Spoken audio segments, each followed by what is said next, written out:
গত ক্লাসে বা গত ক্লাসের হ্যাঁ গত ক্লাসে বলেছিলাম যে ফ্যান বয়েস কি বলেছিলাম, ফ্যান বয়েস ইকুয়াল কি কি বলেছিলাম মনে আছে কারো? FA for হ্যাঁ, for A for and, sir and N for এই অন্যরা ক্লাসে ছিল না, ফাহমিদ ছিল, তারপর রূপো করছো, তোমরা বলো এন ফর কি?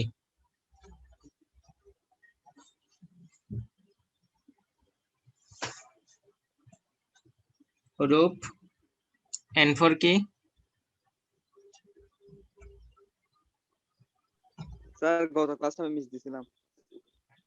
এই তোমরা এই সমস্ত কথা যে বলো বাচ্চাদের মতো, মিস দিছো তুমি যে কোনো ভাবে এটা করে নিবা না। এই মিস দিছো কথাটা সেটা আর্টসের স্টুডেন্ট বা কমার্সের স্টুডেন্ট বললে চলে, তোমরা তো এই যে মিস দিচ্ছ মানে এগুলো আর করাই হবে না। কোন দিক থেকে কোন দিকে চলে যেতে হবে? sir and for nor. হ্যাঁ, এন ফর নট। তোমরা যে এতটা অবহেলা করো, এটা তোমাদের আবার বুমেরাং হয়ে আসবে। এগুলো কি জন্য পড়াইছিলাম, পড়াইছি কি জন্য? ফাহমিদ বলতে পারবো? অল স্লাইডস দেখো, আমি কোন স্লাইডে পড়াইছি। ফ্যান বয়েস, এই যে এখানে সেমিকোলনের ব্যবহারটা তো পরীক্ষায় আসে। যেমন ধরো যেটা বলেছিলাম, এই যে ফ্যান বয়েস, FAN বি ও, এখানে এন ফর নো বা নট বা নর যেগুলো আসে সেগুলোই আসবে। বি ফর তোমাকে আধা ঘন্টা পর মেডিকেলে যাই ক্লাস এখানে দেখো N for not, B for but, O for or, Y for yet, S for so.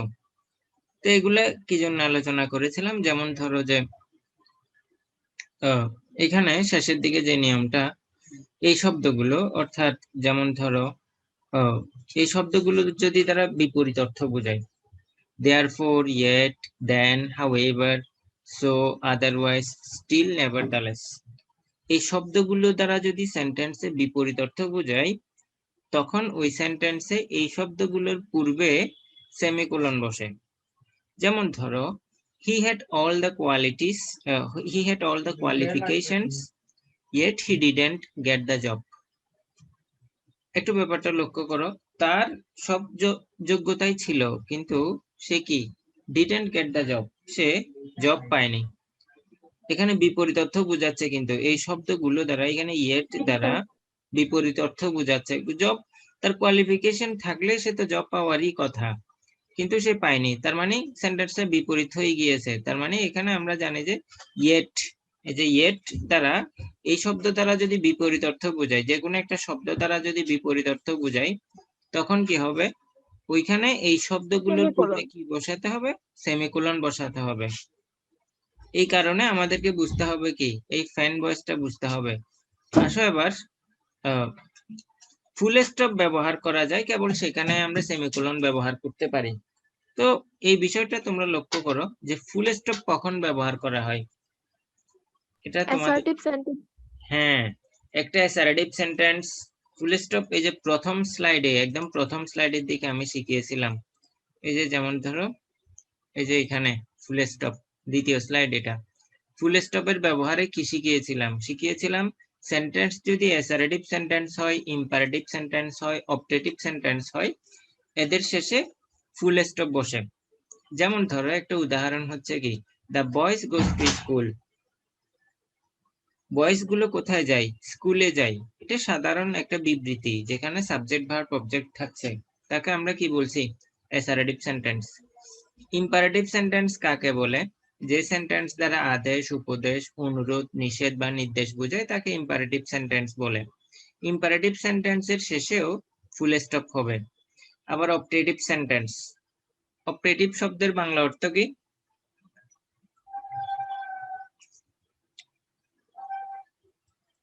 Optative sentence, আসো আবার উদাহরণে যাই। মে আল্লাহ লিভ লং, অর্থাৎ মানে প্রার্থনা সূচক। এই সেন্টেন্স গুলোর শেষে উপদেশ আর কি না, প্রার্থনা সূচক ওটা আদেশ, উপদেশ, অনুরোধ, নিষেধ হচ্ছে ইম্পারেটিভ সেন্টেন্স, অবজেক্টিভ হচ্ছে প্রার্থনা আর কি, প্রার্থনা মানে কারো প্রতি ব্লেস করা বা প্রার্থনা করা। মে আল্লাহ লিভ লং, ইম্পারেটিভ সেন্টেন্সের শেষে কি হবে?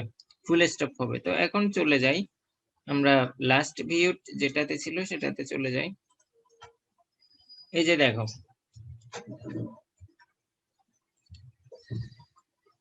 এই অংশটাতে আসো, আবার উপরের অংশটাতে আসো। কোঅর্ডিনেটিং কনজাংশনে যখন কনজাংশন বাদ দেওয়া হয়, একটা বিষয় লক্ষ্য করো, সেমিকোলন, এটা গত ক্লাস আমি পড়িয়েছিলাম। কোঅর্ডিনেটিং কনজাংশন, একটা সেন্টেন্স থেকে যখন কোঅর্ডিনেটিং কনজাংশন বাদ দেওয়া হবে তখন ওই সেন্টেন্সে কি বসবে? সেমিকোলন বসবে। যেমন ধরো, এত কিছু দেখার দরকার নাই, আগে উদাহরণটা দেখো। We went to the playground, we played football, we enjoyed ourselves. এখানে দেখো, আমরা জানি কি জানি যে সেন্টেন্স যদি এখানে চাইলে তুমি এগুলো বাদ দিয়ে এই কনজাংশনটা সেমিকোলনটা বাদ দেওয়ার পরে তুমি এখানে চাইলে এন্ড ব্যবহার করতে পারতা, কিন্তু তারা এন্ড ব্যবহার করেনি। We went to the playground, we played football and we enjoyed ourselves. তো সেন্টেন্সটা এই জায়গাতেও এন্ড দিলে সেন্টেন্স কারেক্ট হয়ে যেত, এখানে কমা দিয়ে এই শেষেরটাতে এন্ড দিলেও সেন্টেন্স কারেক্ট হয়ে যেত, কিন্তু তারা এখানে এন্ড দেয়নি। এন্ড এর পরিবর্তে কি হ্যাঁ, বসিয়ে, এগুলো তো গত ক্লাসে হয়ে গেছে। হ্যাঁ একটু রিভাইজ দিচ্ছি যেহেতু আজকে একটু এক্সারসাইজ করব। এন্ড এর পরিবর্তে এখানে কি বসিয়েছে? কনজাংশন সেমিকোলন বসিয়েছে। অর্থাৎ আমরা জানি সেন্টেন্সে যদি কোঅর্ডিনেটিং কনজাংশন না থাকে, কোঅর্ডিনেটিং কনজাংশনের পরিবর্তে সেমিকোলন ব্যবহার করা যাবে। ক্লিয়ার তো সবার কাছে?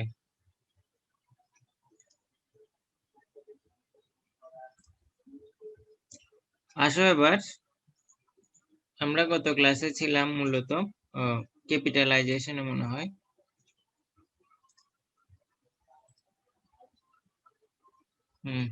এটাতে গত ক্লাসে যে এক্সারসাইজটা করেছিলাম আমরা অ্যাপোস্ট্রফি, এটা শিখেছিলাম কখন ব্যবহৃত হয়, গত ক্লাসে এটা আমরা শিখেছিলাম।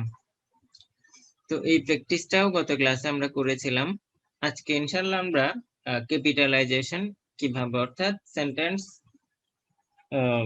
লেটার গুলো, অক্ষরগুলো ক্যাপিটাল লেটার কিভাবে ব্যবহৃত হয় আমরা সেটা শিখবো। তো আসো এবার, যেমন ধরো একটা সেন্টেন্সে, পারলে লিখে রাখো, একটা সেন্টেন্সে যদি একাধিক অংশ থাকে তাকে বলে কম্পাউন্ড ওয়ার্ড। একটা সেন্টেন্সে যদি একাধিক অংশ থাকে তাকে কি বলে? কম্পাউন্ড ওয়ার্ড বলে। যেমন ধরো এখানে ফাদার ইন ল, এই ফাদার ইন লতে কিন্তু তিনটা অংশ।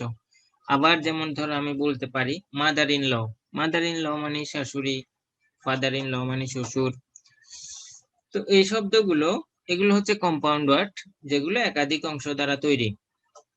যেমন ধরো আমি আরো এক্সাম্পল বলতে পারি, টু স্টোরি বিল্ডিং, 2 তলা বিশিষ্ট ঘর, ইত্যাদি ইত্যাদি। তো এই সমস্ত শব্দগুলো কম্পাউন্ড ওয়ার্ডের বিভিন্ন অংশ যোগ করতে তোমাকে কি কি ব্যবহার করতে হবে? কি ব্যবহার করতে হবে? ক্যাপিটাল ব্যবহার করতে হবে। আচ্ছা, বিগিনিংটা তোমাকে কি করতে হবে? ক্যাপিটালে দিতে হবে। ক্যাপিটাল। হ্যাঁ, তো এখানে দেখো যে কথাটা বললো এটা আমরা একদম সহজ, বাক্যের শুরুতে বাক্য যখন আমরা লিখি ওই শুরুতেই কিন্তু ক্যাপিটাল লেটার হয়, এটা তো আমরা জানি সাধারণত। Once there was a hare, he was walking beside a forest. এরপরে যাই, এটা গুরুত্বপূর্ণ, এটা রুলসটা পড়ার আগে আমরা একটু সেন্টেন্সটা দেখি। সেন্টেন্সের শুরুতে তো সে কি হবে? ক্যাপিটাল লেটার হবে আমরা জানি, কিন্তু আমরা ন্যারেশন করার সময় দেখেছি, এই ন্যারেশনে আমরা দেখেছি যে যখন ডাবল কোটেশনের মধ্যে কোনো বাক্য থাকবে, ওই ডাবল কোটেশন যখন শুরু হবে, এই যে বিগিনিংটা, শুরুটাও ক্যাপিটাল দিতে হবে। অর্থাৎ ডাইরেক্ট স্পিচের যে ডাবল কোটেশনে বাক্য থাকে ওই বাক্যটা ক্যাপিটালে দিতে হবে। এগুলো মার্কস পাওয়ার সবচেয়ে যেটা মার্কস পেতে হলে তোমাকে যেটা করতে হবে সেটা হচ্ছে কি, এই যে দেখো ব্যাপারটা আসলে দিছে কোথায়, এই কমাটা দিছে কোথায়, ফাদার সেড টু মি, কমা এখানে দিছে। তারপরে দেখো ডাবল কোটেশনটা শেষ কোথায় করেছে, শেষ করেছে মূলত এই যে ফুল স্টপ আছে, ফুল স্টপের বাইরে কি এই ডাবল কোটেশন। আমি ক্লিয়ার করতে পারছি? স্টুডেন্টরা করে কি এইখানে ফুল স্টপের ভিতরে ডাবল কোটেশন দেয়, ওই জন্য মার্কস পায় না। আবার কেন পায় না সেটাও বুঝতে পারে না। টিচার দেখবে এই ফুল স্টপের বাইরে ডাবল কোটেশন সে শেষ করেছে কিনা, এই যে একটা ভুলের কারণে এখানে 1 মার্কস কেটে নিবে। নিয়মটা হাফ মার্কস কেটে রাখা, কিন্তু টিচার 1 মার্কস কেটে নিবে, কারণ তাকে এখানে কেউ চ্যালেঞ্জও করতে পারবে না। একটা টিচারের হাতে এমনিতে 8-10 নম্বর থেকে যায়, সে চাইলে একটা স্টুডেন্টকে পাসও করিয়ে দিতে পারে, চাইলে ফেলও করিয়ে দিতে পারে। যেমন ধরো রাইটিং এর ব্যাপারগুলা, গ্রামারে তো সে ইচ্ছে মতো কিছু করতে পারবে না, কিন্তু ওইদিকে 40 মার্কসের রাইটিং আছে। এই 40 মার্কসের রাইটিং এ মোটামুটি ধরতে গেলে 8-10 নম্বর বা 10 থেকে 15 নম্বর তার হাতেই থেকে যাবে, যেগুলো অন্যান্য সাবজেক্টে টিচাররা পারবে না। তো এখন যদি তুমি অ্যান্সারই না করো তাহলে টিচার বাড়াবে কিভাবে? অ্যান্সার লিখো, প্রয়োজনে ভুল লিখো, তখন টিচারের হাতে একটা অপশন থাকে, সে লিখছে এখানে আমি মার্কস দিছি। স্টুডেন্টরা লিখেই না, লিখলেও 2-3 লাইন, 2-3 লাইনের মধ্যে কি 7-8, ধরো সে 8 পেলে পাস করবে, 3 লাইন লিখছে, সেখানে সর্বোচ্চ টিচারে 3 দিতে পারবে। ভুল হলেও লিখো, তখন টিচারের একটা ডিফেন্ড করার সুযোগ থাকে। কোনো টিচার ইচ্ছাকৃত ভাবে স্টুডেন্টকে ফেল করানোর ক্ষমতা রাখে না বা করাবেও না। কিন্তু এই সুযোগগুলা তোমরা অন্যান্য সাবজেক্টে পাবা না, যেমন ধরো কেমিস্ট্রি, ফিজিক্স, এখানে তো উল্টো পাল্টা মনের মাধুরী মিশিয়ে লিখলে হবে না। সুতরাং ধরো সবগুলোতে ওভাবে প্রিপারেশন নিতে হবে। আমার সাবজেক্টে যেটা আমাদের ইংলিশে, ওভাবে তোমার মতো করে প্রিপারেশন নিবে, কিন্তু সেটা এগুলো মাথায় রেখেই নিতে হবে। এখন আরেকটা কথা, সেটা হচ্ছে কি, তোমাদের রাইটিং কিন্তু আপডেটেড হয়েছে। রাইটিং এর জন্য টেনশন করার কারণ নাই। আমি এখন শহরে আছি, ফরিদ স্যারের সাথে একসাথে বসছি, উনিও একটা রেডি করতেছে, আমি দুইজনে মিলে আরো একটা ফাইনালি রেডি করব। ওইখান থেকে ইনশাল্লাহ 100% কমন পাবা, তবে ওই ধরনের না যে 15-20টা করে দিব, সর্বোচ্চ 6টা-7টা। এর মধ্যে অনেক আমি শিখাইয়ে ফেলছি তোমাদেরকে। যেগুলো পড়াচ্ছি ওগুলো গুছিয়ে রাখবা, ব্যাস এর বাইরে আর লাগবে না। রাইটিং অলরেডি অনেক কমেও গেছে, তোমাদের মার্কস কিন্তু বাড়ছে। মার্কস বাড়ছে মানে তোমার লেখার পরিধি বাড়াতে হবে। একটা প্যারাগ্রাফে গতবার দেখলাম 10 মার্কস আছে, এখন দেখলাম 15 মার্কস করলো। তার মানে একটা কম্পোজিশন আকারে প্যারাগ্রাফ লিখতে হবে আর কি। ওভাবে বলে দেয় না যে 150 ওয়ার্ড লিখতে হবে, তাও বলে নেই, না বললেও এখানে কি ওয়ার্ডস বাড়াতে হবে। তো আসো এবার, father said to me go to school. আচ্ছা, এটা তো শিখলাম। উদ্ধৃতির প্রথম অক্ষর কি হবে? ক্যাপিটাল হবে। তো প্রপার নাউনের প্রথম অক্ষর ক্যাপিটাল হয়। প্রপার নাউন কাকে বলে বলেছিলাম? যেমন ধরো যে পৃথিবীতে যেটা নির্দিষ্ট সেটাই হচ্ছে কি প্রপার নাউন। পৃথিবীতে যেটা নির্দিষ্ট সেটাই হচ্ছে কি প্রপার নাউন। নির্দিষ্ট বলতে কি একটি, পৃথিবীতে একটি। যেমন ধরো আমি আমার পার্শ্ববর্তী দেশ ইন্ডিয়া বললাম, এই ইন্ডিয়া নামটা কয়টা পৃথিবীতে? একটা। তোমাদেরকে আর্টিকেল পড়ানোর সময় পড়াইছি। তারপর ধরো তোমার নাম, তোমার নাম যেমন ধরো তোমার নামে 3টা অংশ। যেমন ধরো এই চৈতির নামটা, চৈতির নামটা যেমন ধরো আমি বলি, চৈতির নামটা তোমার পুরো নাম কি? স্যার খেয়ে মেউ মারমা। এই নামগুলো তোমরা কোথায় পাও? তোমাদের কি আলাদা কোনো বুক আছে যে যেখান থেকে নাম সিলেক্ট করো? স্যার এগুলো আমাদের মাতৃভাষার নাম। মানে তোমরা ওই ল্যাঙ্গুয়েজে কথা বলো না? জি স্যার। আচ্ছা, আমিও তো ভাবলাম। এই দিন যে খাগড়াছড়ি গেলাম, তোমাদের ইয়ে ছিল, ফার্স্ট ইয়ারের একটা স্টুডেন্ট, তারা দাওয়াত করেছিল আর কি, স্যাম্পলিন, ওর নাম ছিল স্যাম্পলিন মার্মা। আমরা মানে টিচাররা ওকে চিনে না, ও আবার টিচারদেরকে চিনে না, খালি ভয়েস দেখে বুঝতে পারে যে এই টিচার এটা, এই টিচার এটা। মানে নামগুলো ধরো আমরা তো নাম লেখার সময় বিভিন্ন বই থাকে, ওই বই অনুসারে নাম রাখি, তোমরাও তোমাদের ল্যাঙ্গুয়েজে রাখো। আচ্ছা যাই হোক, প্রপার নাউন হচ্ছে মানুষের নির্দিষ্ট নামটাই হচ্ছে প্রপার নাউন। যেমন ধরো আমি এই যে খাগড়াছড়ি বললাম, এটা নির্দিষ্ট নাম, এটা শুরু দিতে হবে ক্যাপিটালে দিতে হবে। এখানে দেখো আবার সৃষ্টিকর্তার নাম, যেমন ধরো তোমরা ভগবান বলো বা আমরা আল্লাহ বলি, বা ক্রিস্টিয়ানিটি যারা আছে তারা গড বলে, এই নামগুলো সবসময় ক্যাপিটাল হবে। Pray to Allah for his blessings, এখানে যে বিষয়টা লক্ষ্য করো, এই যে প্রে টু আল্লাহ বললাম, আবার তার প্রোনাউন হিসেবে যে প্রোনাউনটা দিব ওই প্রোনাউনটাও ক্যাপিটাল লেটারে হবে। অবশ্যই অবশ্যই এটা খেয়াল করো। সৃষ্টিকর্তার পরিবর্তে, সৃষ্টিকর্তার নামের পরিবর্তে এখানে প্রোনাউন বসেছে, এই প্রোনাউনটা ক্যাপিটাল লেটারে হবে। সৃষ্টিকর্তার নাম বা তার পরিবর্তে যে প্রোনাউন বসে তার প্রথম অক্ষর ক্যাপিটাল হয়, যেখানে এই যে তার প্রথম অক্ষর ক্যাপিটালে দিয়েছে। It is I who can do the work, এই ব্যাপারটা লক্ষ্য করো। সেন্টেন্সের মাঝখানে বা শুরুতে যদি আই একলা থাকে, সেন্টেন্সের মাঝে বা শুরুতে আই যদি একা থাকে তখন আইটা ক্যাপিটাল হবে। কথা বুঝাতে পেরেছি? জি স্যার। এভাবে প্রত্যেকটা, যেমন ক্যাপিটালাইজেশন রুল পড়িয়েছি, তারপর ধরো কমা পড়িয়েছি, ফুল স্টপ পড়িয়েছি, সেমিকোলন পড়িয়েছি, কোলন পড়িয়েছি, প্রত্যেকটার পরে আমি এক একটা এক্সারসাইজ সাজিয়েছি। এই যে এটা হচ্ছে এক্সারসাইজ, দেখে এখানে ইউজ করো, ক্যাপিটালাইজেশন ইউজ করো। তোমাদেরকে তো বলছি কিভাবে ইউজ করবা, অর্থাৎ যেমন ধরো তোমার মনে হচ্ছে এই দুটো ওয়ার্ডের একটা ইউটা ক্যাপিটাল হবে, তুমি জাস্ট ইউটা লিখবা, ওয়াইটা ক্যাপিটাল দিয়ে লিখবা, জাস্ট বোঝার জন্য যে স্যার আমি এভাবে লিখছি। এটা টাইপ করে আমাকে পাঠিয়ে দাও, তারপর আমি অ্যান্সার দিব। এটার অ্যান্সার লেখা শুরু করো। আমি সময় দিলাম ধরো 7 মিনিট সময় দিলাম।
চৈতি অ্যান্সার পাঠাইছে, অন্যদের অ্যান্সার কই?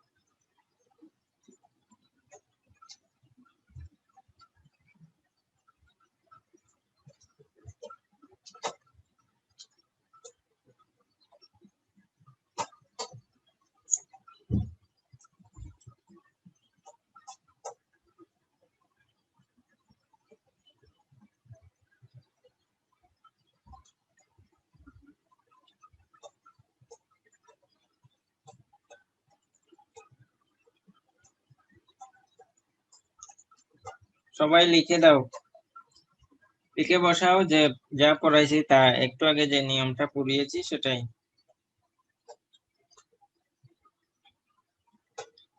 আর 2 মিনিট।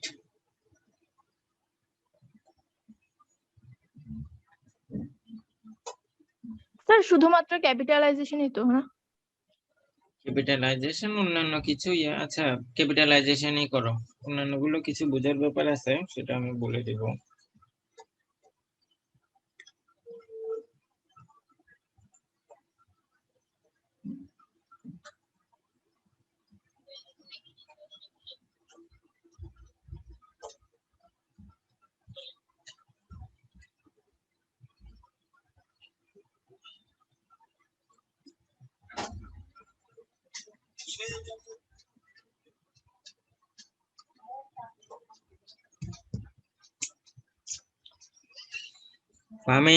ফাহমিদের হইছে?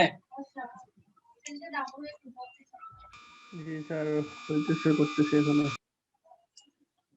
দাও, পর্যাপ্ত সময় দিলাম।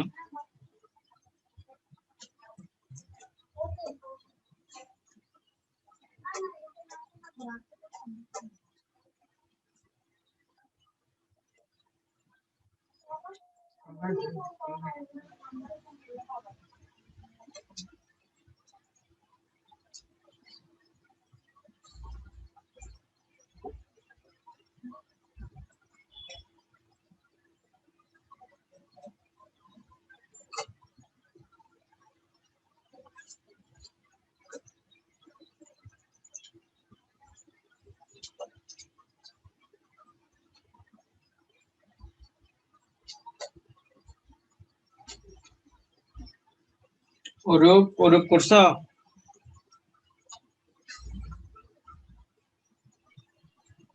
Yes, sir. লিখে পাঠিয়ে দাও। ঋতু হইছে?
আসো এবার আমরা বলে দেই, তোমরা একটু কারেকশন করে নাও, চেষ্টা করবে এটা লিখে পাঠানোর জন্য, যে লিখলে সেটা বুঝতে পারবো আর কি। অরূপ কোথায় পাঠাচ্ছ? মেসেঞ্জারে না, এইখানে পাঠাবো। কোথায় পাঠাইছো জানি না, তোমার মেসেজ আসছে।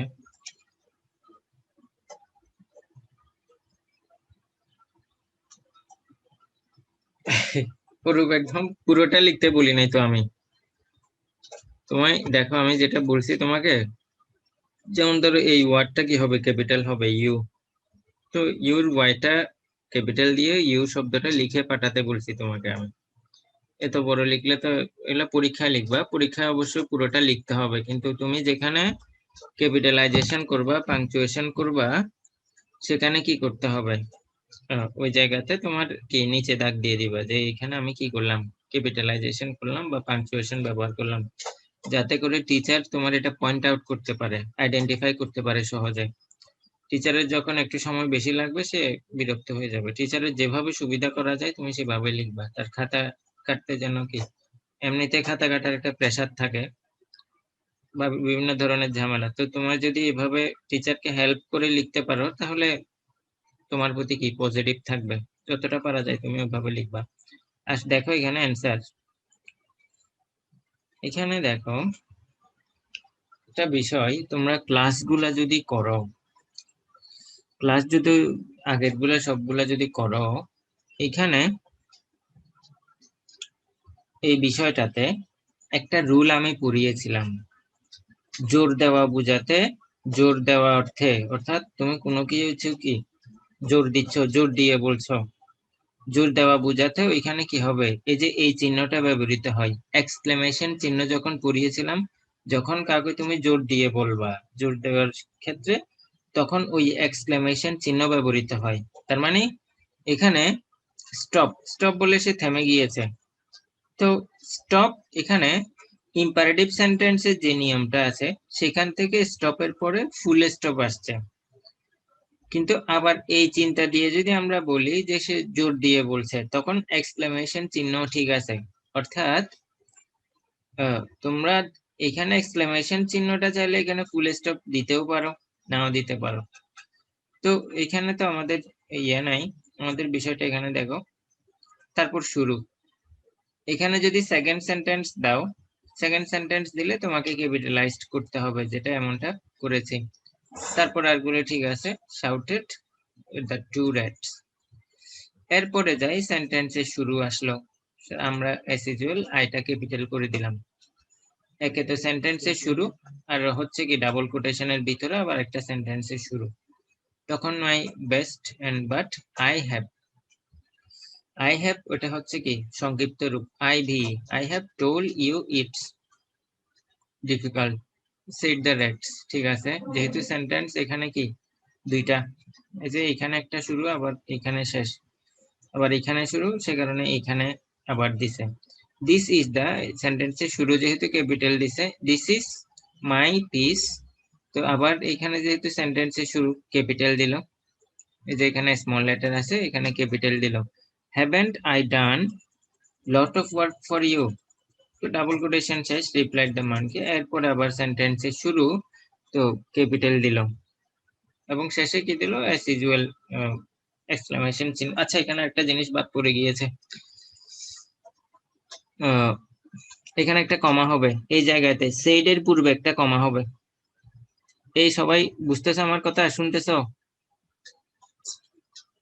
জি এই যে যেমনটা এই যে দেখো এখানে আছে, এই যে এখানে আছে, ডাবল কোটেশনের ভিতরে একটা কি হবে, কমা হবে। আসো এবার, টাইম শেষ হয়ে গেলে আবার এস ইউজুয়াল তোমরা চলে আসবে, আমি লিংক দিব, এই ক্লাসটা গুরুত্বপূর্ণ। এগুলো হচ্ছে 2016 এর প্রশ্ন, আমি 2016 করব না, 2016 তোমাদেরকে আমি প্রশ্ন দিব, তোমরা করবা। 16 থেকে আর একটু স্ট্যান্ডার্ড হচ্ছে কি 17টা। আচ্ছা 16 এর এই বিষয়টা করো, এখানে দেখি পাংচুয়েশন বসাও তো, রাজশাহী বোর্ড 2016 পাংচুয়েশন বসাও।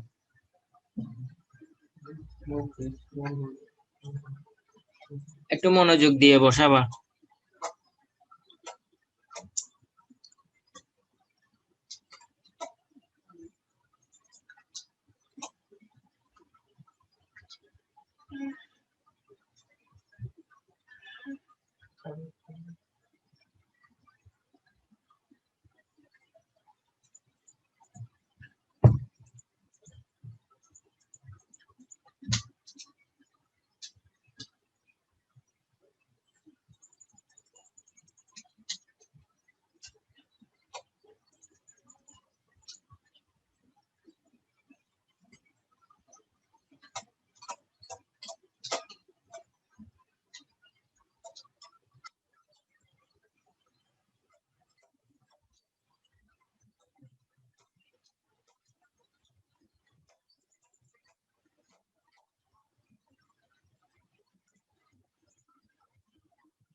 তো হাজবেন্ডের পর ওখানে কোলন হবে না?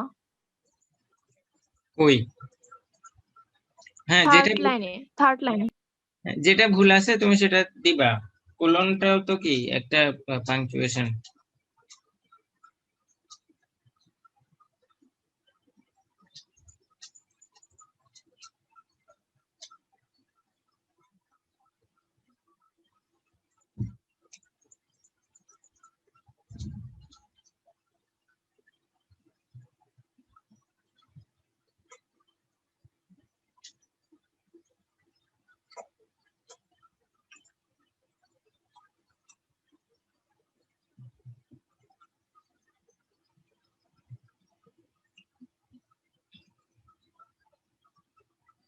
ঋতু ঋতু ভয়েস শুনতে পাচ্ছ?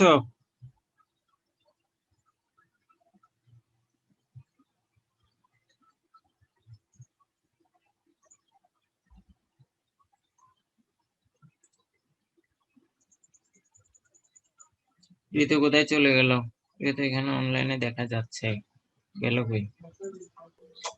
স্যার আসছে, একটু ওয়াশরুমে গেছিলাম। ও আচ্ছা, ঠিক আছে।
হ্যাঁ ঋতু, তোমার গুলো ঠিক আছে প্রায়। আর একটু আচ্ছা, ওই আমি ডিসকাশনের সময় দেখবো আর একটু অ্যাড হবে, আর কিছু অ্যাড হবে।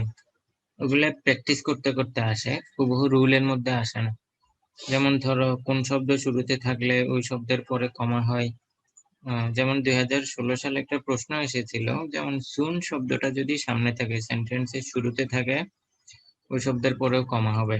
আচ্ছা, আমি এক্সারসাইজ করানোর সময় একটু মনোযোগ দিবা, আরো ক্লিয়ার হয়ে যাবে। তো আমিও দিছি। হুম।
আর 2 মিনিট পরে আমাদের ক্লাসটা অফ হয়ে যাবে, সাথে সাথে গ্রুপে গিয়ে লিঙ্কটা নিবা, তোমরা অ্যান্সার করে ফেলো।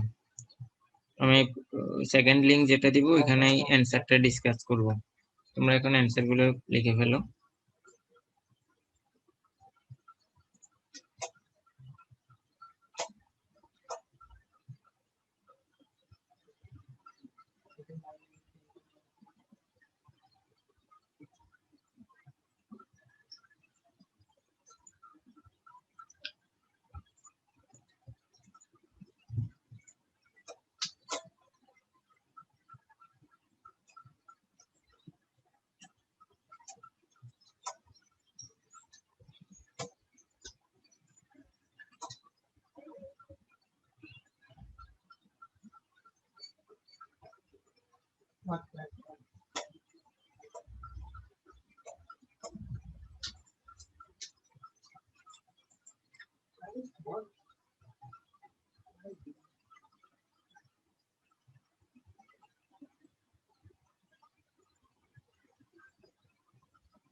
এখানে দেখো, যেমন ধরো হ্যাভ নট যেটা আমরা সেটাকে বলি কি হ্যাভেন্ট। আই হ্যাভ এর কি আই অ্যাপোস্ট্রোফি ভিই এভাবেই লিখি। তো কান্ট, কান্টকে আমরা কি লিখবো, এভাবে লিখবো। ক্যান নট কে আমরা কান্ট লিখবো, স্পোকেন ইংলিশে ক্যান নট কে কান্ট বলে, দেখো এইভাবে লিখবো।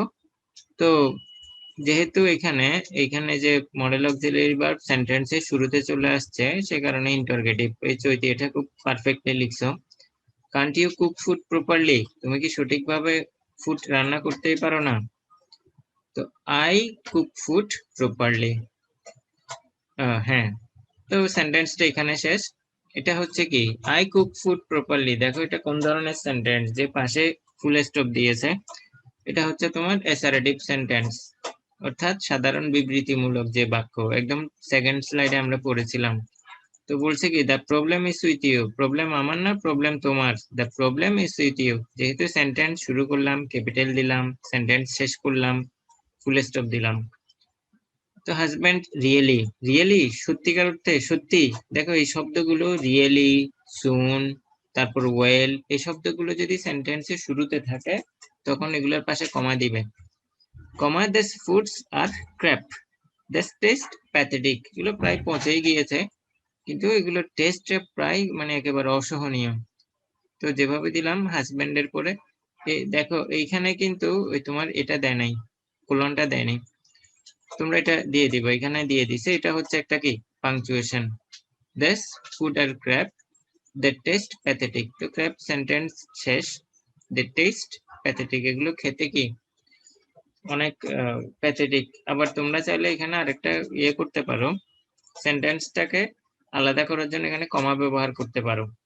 কমা দিলে আবার এখানে কি হবে না, ক্যাপিটাল লেটার হবে না, ওভাবে দিলে তোমার সেন্টেন্সটা কারেক্ট হয়ে যাবে। তারপরে wife, I spend time in the kitchen from morning till afternoon, I work hard, আমি অনেক বেশি পরিশ্রম করি, এখানে আর কিছু দেওয়ার দরকার নাই। I take care of 2 children at home, আমি 2টো সন্তানেরই যত্ন নেই। হোয়াট ডু ইউ ডু, তুমি কি করো?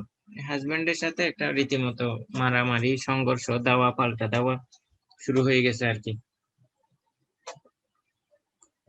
তুমি কি করো? আমি এত কিছু করি, তুমি কি করো? তো হাজবেন্ড কি বললো? I work hard and earn money that you spend lavishly, মানে একেবারে আমি খুব পরিশ্রম করে ইনকাম করে আনি, আর তুমি যা ইচ্ছা সেভাবে সেটা কি করো, লেভিশলি। লেভিশলি মানে কি, কোনো হিসাব নিকাশ ছাড়াই তুমি সেটা নষ্ট করো, অপচয় করো বা খরচ করে ফেলো।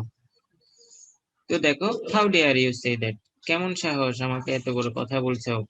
How dare interrogative sentence, capital দিল। ওই যে একটু আগে বললাম ওয়েল, সুন বা রিয়েলি, এই শব্দগুলো শুরুতে থাকলে ইয়ে দিতে হবে, কমা দিতে হবে, যে ওয়েল আসছে, well that is the truth, হ্যাঁ এটাই হচ্ছে সত্য। তো ফুল স্টপ দেয়নি, ফুল স্টপ দিবা। কথা বুঝাতে পারছি?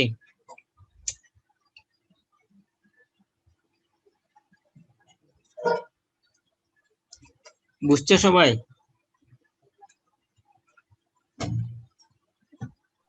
জি স্যার। জি স্যার। আসো এবার এভাবে একটার পর একটা যখন আমরা এক্সারসাইজ করব, ব্যাপারগুলো একদম ক্লিয়ার হয়ে যাবে। অনেকটা মার্কস পাওয়ার জন্য অনেকটা সহজ একটা আইটেম, আবার তুমি যদি প্র্যাকটিস না করো এটা কিন্তু অনেক কঠিন একটা আইটেম।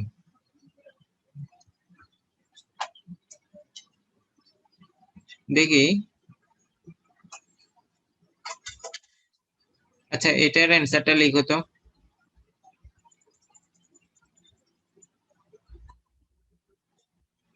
দিনাজপুর বোর্ড 2016।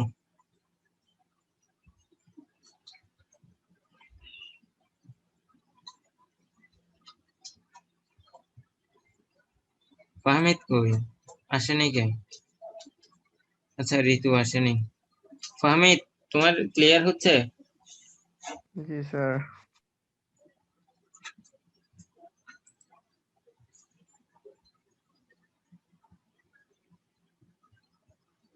এটা ওই যে ন্যারেশনের ব্যাপারগুলো।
কমপ্লিট হলে বলবা।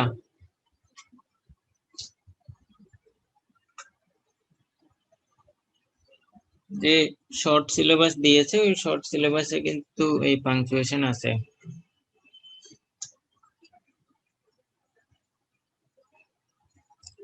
এখানে এই পাংচুয়েশনের উপর আমি চেষ্টা করব এই এক্সারসাইজ মানে রুলের বাইরে এক্সারসাইজের উপর 2 থেকে 3টা ক্লাস দেওয়ার চেষ্টা করব, দেখা যাক।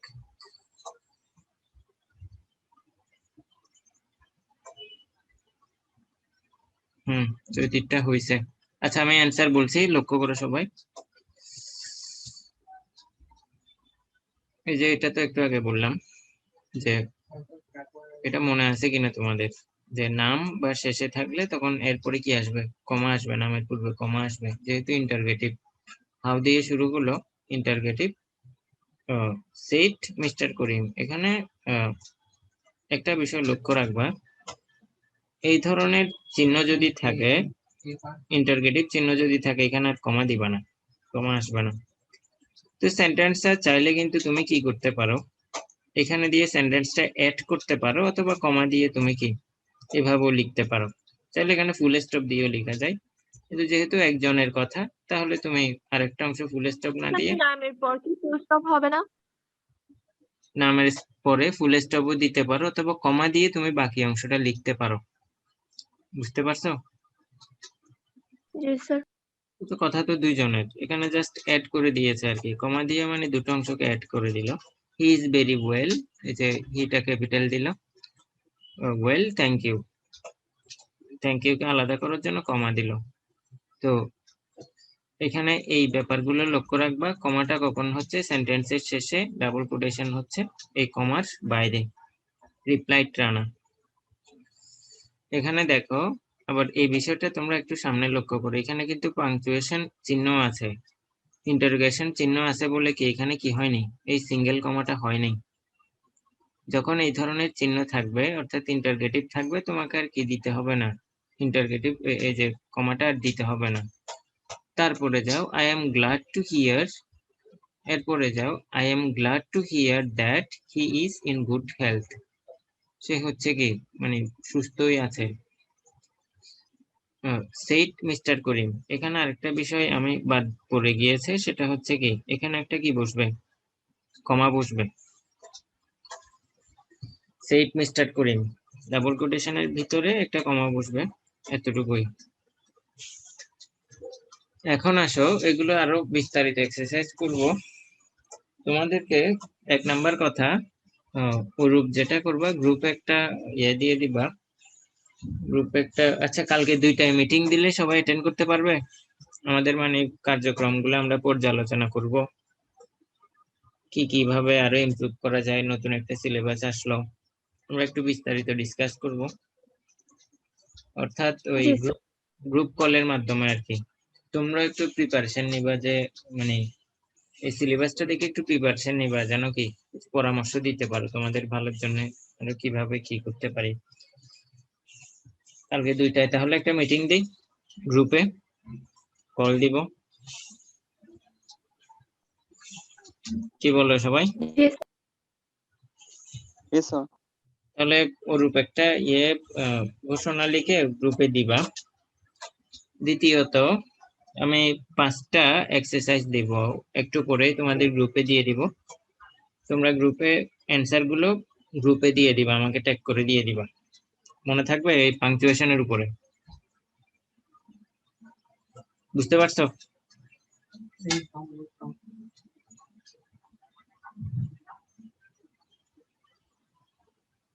এই শুনছো সবাই? Yes, sir. তাহলে ঠিক জি আছে, স্যার। আজকের ক্লাস এই পর্যন্তই রাখলাম, সবাই ভালো থাকো, ক্লাস এখানে সমাপ্ত করলাম। আল্লাহ তো হাফেজ স্যার। নমস্কার। নমস্কার, আল্লাহ নমস্কার। হাফেজ, নমস্কার।